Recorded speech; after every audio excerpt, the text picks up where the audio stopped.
I do like vegetables now, and it's all in the preparation. Steaming is my favorite, or grilling, but I do like them now, and I like broccoli.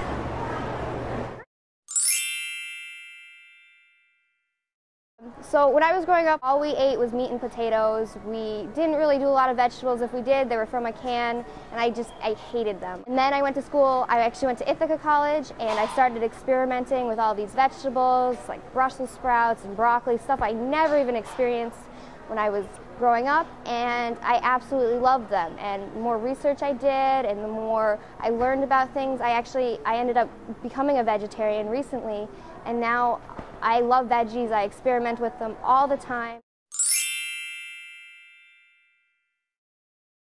It got to the point where I couldn't even tie my own shoes. That's how big my belly was, and my knees were hurting, my ankles. So I'm like, I really need to do something. So then I started a weight loss about 4 years ago. And I'm like, well, I might as well try it, try different things. And I ended up starting to like the broccoli and carrots. And now I'm like, they call me sort of like Mr. Broccoli, as kind of knocking me out for all the broccoli I eat when I started doing my diet, because that was the easiest snack, dip the broccoli. And I used Wegmans Light Thousand Island a lot.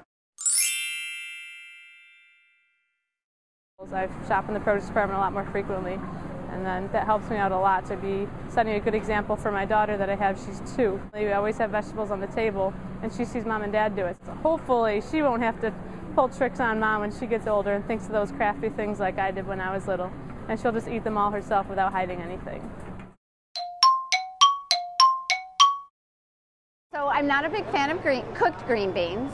And I got some recently at Wegmans, and they were really, really good. And it turns out that they were prepared with our basting oil, and just a little salt and pepper. And what a difference it made. They were fantastic, really good. Probably one vegetable I never really ate as a kid and just didn't like at all was cauliflower. We had it for meals, but it just wasn't the texture. I don't know, it's something I didn't like about it, but I know cauliflower has been in a few of our menu magazine recipes, so I baked that myself. There's a nice cauliflower bake with Alfredo sauce that I've used. Now I cook fresh carrots. We actually sell all organic carrots here, which is something I'm really into. And there's so many ways to cook them. You can bake them, you can saute them, you can braise them. You can do so many things with them that now I love them, and I eat them like every other meal almost, I feel like.